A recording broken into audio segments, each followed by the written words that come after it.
Gold is down. That's a new thing, right? Gold seems to go up every day. Silver's down by 1%, platinum down 0.3, oil down 0.5%. A little bit of a pullback coming in on some of my trades here. So I am still, positions wise, haven't changed very much. I'm still long gold. I'm long oil. I'll show you guys this on the 4-hour chart. So I have, I'm feeling decent about where I've trailed my stop loss. Yesterday on stream, I moved my stop loss up on oil from my initial entry over here. Stop loss is at 83.88 on the spot price of crude oil.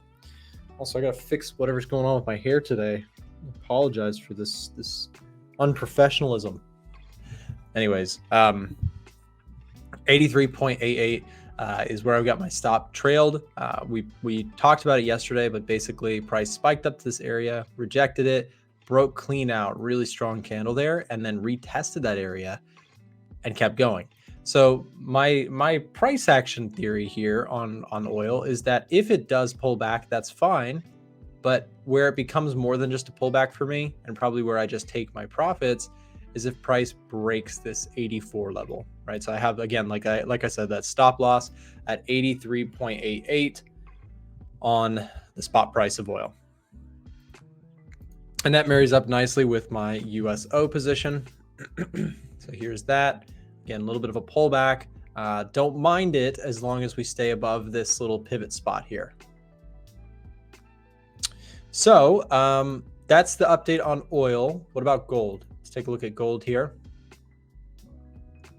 By the way, this morning we do have unemployment claims, so could be a little bit of activity here this morning. We'll see how that plays out. But for me right now, I have got my stop loss on oil. I'm sorry, on gold moved up as well. I'm debating whether or not I should just trail this stop further because I can see it now very clearly on the 4-hour chart. This was a clean break retest. In fact, that's probably just the prudent thing to do here on this gold move. So I am not going to get married to the trade, right? I'm dating the trade, but let's take a look at this. So I'm going to go ahead and just trail this stop before I forget to do so. So I'm going to move my stop up to 2260. Same thesis as oil. I'm trailing based off the 4-hour chart. So let me go ahead and do this really quick. Again, before I forget to do so, I'm going to trail the stop on gold. Okay, so from current price, you guys can learn my trick on how I cross spot price of gold to ETFs. So let's do this. Why did I type ETF? GLD is the ETF that I trade for gold. Okay, so I'm going to drop down to the 4-hour chart to mimic this one over here. And we are looking for the spot price.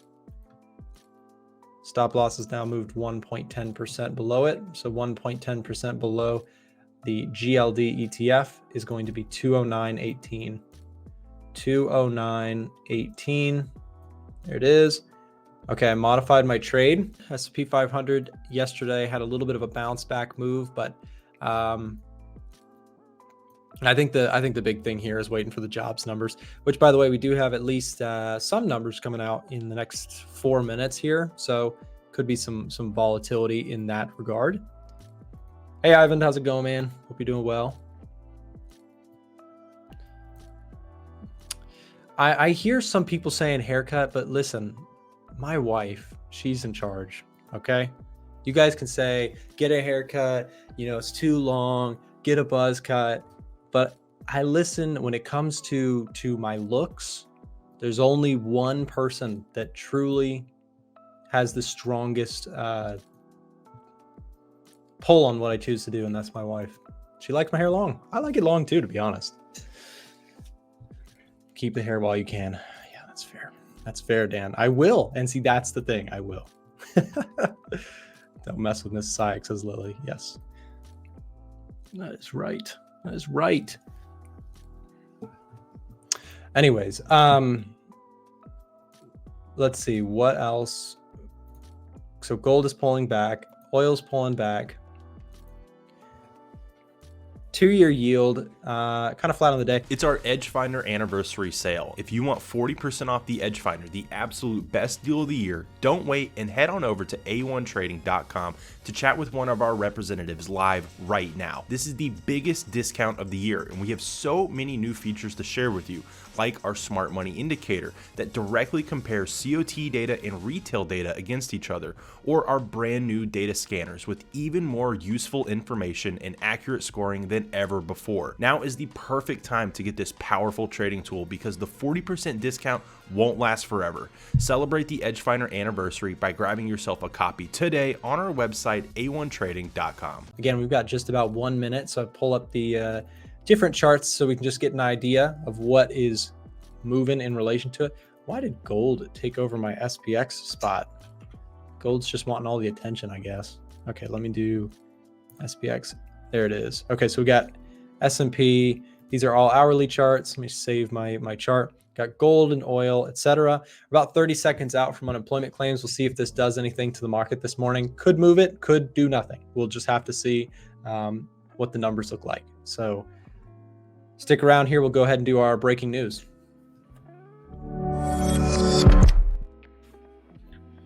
All right.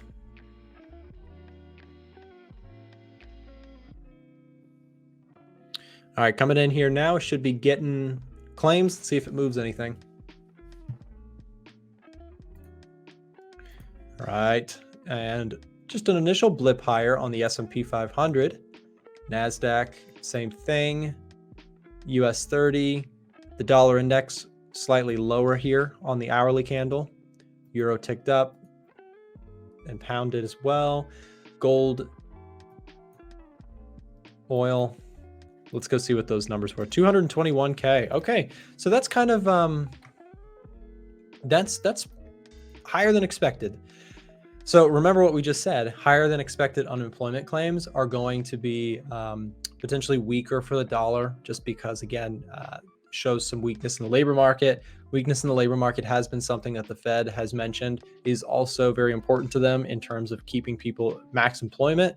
So if there's any threat to employment now, is this number, catastrophic? Not really, because claims come out every week and they can kind of jump around a little bit. Where things get more interesting is probably tomorrow and tomorrow's employment change, as well as any revisions to the previous number. So that's where things get interesting. Tomorrow we get the big jobs number, which will be a lot of fun. We'll be streaming that event. We also get the average hourly earnings, which are really important because, again, if people are getting raises aggressively, that shows a really strong labor market, but it also can be inflationary, which means prices go up for everybody. So it's always a big event, that NFP tomorrow. Okay, so we have currently under the bullish category, look at how slim the bullish category is. Dollar yen, the German DAX, and the US oil market. On the flip side, let's have a look at the bearish stuff, and you can see we've got pound USD, euro dollar, Kiwi dollar, pound Aussie. So slim pickings. I mean, so this is one of the cool things about the Edge Finder is, if you are looking at fundamentals, if you're trying to narrow your search a little bit, obviously the Edge Finder is not the only source of fundamental analysis. However, it gives you a pretty clear idea of what generally trends are looking like. And so if you were to go here, I like to do this. If you get, if you want to just narrow your search in the morning or whenever you do your trading, take out the neutrals. It's a cool trick you can do. If you take out the neutrals, look at this.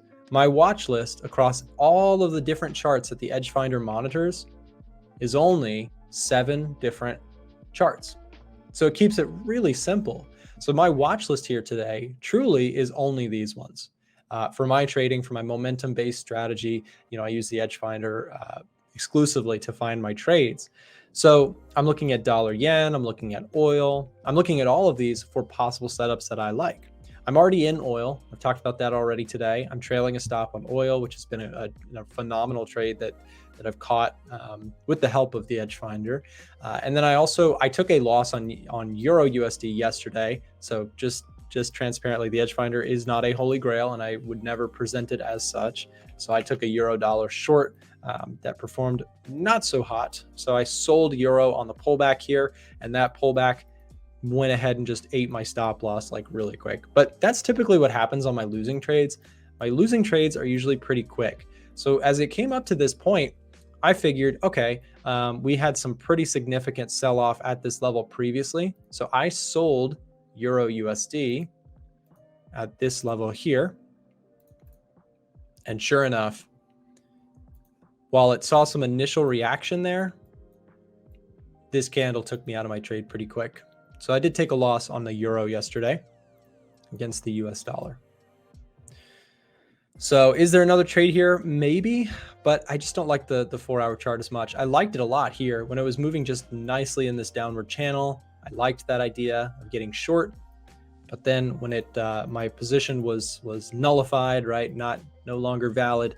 I don't have any trades on the euro right now. So the pound did end up hitting support here. I was kind of looking for it to break that level. I would have actually really liked if the pound was able to like sell off at that level, because then I would have been really interested in selling the retest of it. So pound USD, probably not going to be a trade for me just because it's on the daily chart. It's so choppy. Again, like I said, I was really interested in a sell-off from that low, but we didn't quite get it. Dollar yen, same thing here. I'm looking for a breakout higher on this. So if you get something like this, that could be something to watch out for. NASDAQ, yeah, QQQ, same thing as NAS 100. So the NASDAQ has been range bound here recently, but with today's kind of move going up higher, the question is, will it have any sort of strength to get through these highs? Again, I don't have any trades or setups on the NASDAQ just because the edge finder's not giving me any confirmation, right? I have no setups for the NASDAQ. We're close to 152 as we speak. So 152 is yet to be hit, but if it does trade through that level, that would be very interesting. I still think if I'm looking at the dollar yen, the intervention threat has been like an ongoing thing for some time. If it, if the market sniffs out that they can't hold that level or hold that promise, that's where you could see a Swiss National Bank sort of event and the dollar yen could just rocket through that level. Central banks will often, as Ivan points out, they will often kind of jockey for position, right? They'll say a certain thing to get people thinking a certain way, meaning they've said like, hey, we're going to support it up here. We're not going to let the dollar keep going higher against the yen. And they can say that, but the question is, will they actually be able to hold it if the market says, well, the dollar's looking strong anyways, and it just keeps pushing? Is the Bank of Japan just going to deploy endless resources to stop that? And can they stop that? That's the question. And if the market decides you can't stop that, that's where you can get some massive, massive moves like the fabled Euro Swiss trade in 2015.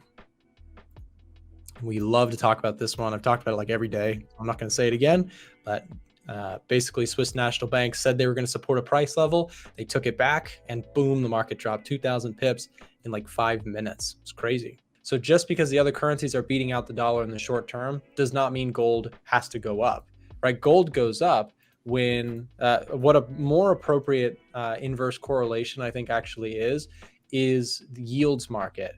When yields are dropping, right? When yields are dropping, that's expectations for rate cuts. That's usually good for gold, right? If yields are rising, it's not as good for gold. It still hasn't been a perfect correlation here recently because we have seen yields going up with gold going up too, but it's usually a little bit closer. But just trying to explain that situation, it's been tricky. But what do you think, Miko, about gold? Is gold going to top out here? I've trailed my stop loss, so you won't hurt my feelings if you think if it's going to reverse. But what are your thoughts? Yeah, gold's been absolutely amazing. It's been flying to the upside. So I was talking about gold quite a lot yesterday. Mm-hmm. And we had some really nice break and retest patterns on the lower time frames.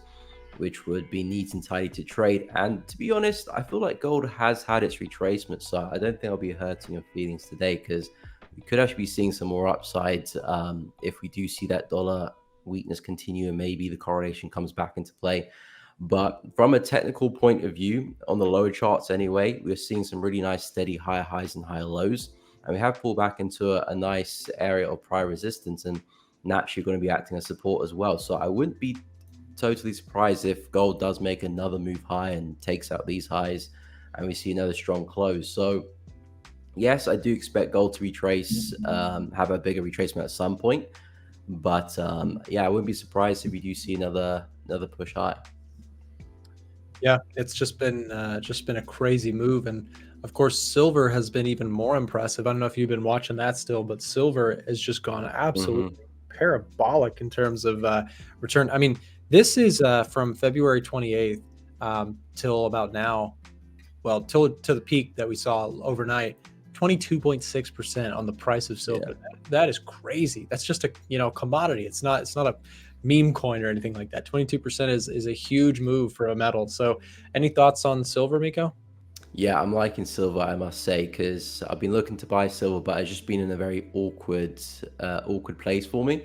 But now with this move here, it really does kind of just make everything look a lot better, because this was a big level in the higher time frames. We smashed through that like it was nothing. So now I'm expecting silver to get to its next point of destination, which I would say would be the resistance up here around the 29 mark. So for me, I think it's just looking for those pullbacks, taking advantage of that momentum. So I'm kind of hoping silver will retrace maybe around the 26 area, and I'll be looking to see if I can pick up some longs back to 28.5, 29. So yeah, I really like silver going forward. Yeah, very, very interesting to keep an eye on. Mark, are you all set to come back? Yeah. Okay, cool. So same question, Marco. Metals world, gold and silver. What are you thinking on metals? Sure. So let's do gold. So gold on the 1 hour, just by gauging the momentum. I mean, I'm seeing the momentum, but it's looking like it's moving in an ascending channel, which is not that uncommon, but it's not looking like this leg or like these two legs. So I would say there is some strength to the upside and this can continue, but I'm not seeing that much strength just as I analyze the Forex pairs. Now on the 4 hour, it looks a bit better. I mean, I'm definitely seeing momentum in this leg right here, bullish pressure here as well. So yeah, more upside on the 4 hour. That would be my bias. And so what's the ticker? XAG. XAG, yep. Okay, nice. Yeah, this one on the 4 hour, definitely even more strength. Like the momentum legs are very nice, very large. The candles have a clean close on the end. The pullback is just a two candle pullback, zero selling pressure. So this looks absolutely amazing. On the 4 hour, I would definitely expect more upside here and look for buy setups as well. On the 1 hour, yeah, definitely looking very nice. These legs are really strong, especially this one and this one. So silver looks better, and I would definitely expect more upside on silver, but gold, for me, it's not perfect, right? So the momentum is not perfect how I'd like to see on my, let's say, Forex pairs. I just don't like how it's breaking the major highs, leaving wicks and retracing. That's something I really don't want to be seeing for a strong uptrend. So as you guys said, silver is definitely exploding up. Yeah, silver just has been so impressive. It's been a metal that's been really boring compared to gold for a long time, but it's exciting to see it actually picking up pace. And we've talked about at length that if the metals market is really going to run, silver, exploding is a really good signal. So kind of exciting to see that on that front. I guess next up is indices. Miko, any thoughts on the S&P, on the NASDAQ, or the Dow? All three of them have kind of gone sideways here recently, but of course with NFP around the corner could get interesting. Is there anything that you're seeing on either of those? Yeah, so the indices, they did take a bit of a dip the other day. We did see some downside. So I'm looking to see maybe if we're going to see some bigger retracement, because the indices have been very bullish for a while on the higher time frames. And I do think there's a bigger pullback to be had, but we're still respecting structure on the higher time frame. So I'm wondering to see if we can start to break through the structure and potentially have that bigger pullback. For now, for markets like NAS, I've been speaking a lot about this one. I think the best setup that makes the most sense to me is if price can just break the highs and retest it, because we're quite corrective here. The trend is still up. We're still printing these major high lows, but I would want to see price really break through the high, something like this, to really tell me that, okay, the buyers are back. And then, yeah, it looks like a really nice place to get long. So the trend is still up. They're still riding. A bigger retracement expected eventually, but keep playing the uptrend would be my game plan with the indices. Yep, NASDAQ is definitely looking strong here this morning. It's punching up against the top of that range. It's been sideways for a little bit. I mean, going back to really the beginning of March, until now, the NASDAQ has made a lot of movement, but nowhere decisively. So you could say we went down, we came all the way back, we went down. Now we're just back to where we were at March 1st. And again, I think that, as you mentioned, tomorrow's NFP could give you that catalyst if you get jobs numbers that the market likes, to break through that high and perhaps give you that breakout retest opportunity for NASDAQ to continue higher. Or if it doesn't, we could very well just continue to chop around. And I think in terms of the indices, waiting for some decisive direction is my preference as well. Got the Dow here pulling back. The Dow did have a pretty clean level here at past resistance, pull back here. For me in my system, I didn't have the fundamental reasons that I want to enter lined up, so I didn't take this trade. But from a technical perspective, really pretty level here. We'll see if that can hold and if that continues to push higher with tomorrow's number. Marco, in terms of indices, any of the three or any of them, you could even go, UK 100 if you want, whatever you want to look at. Any indices that are looking interesting to you?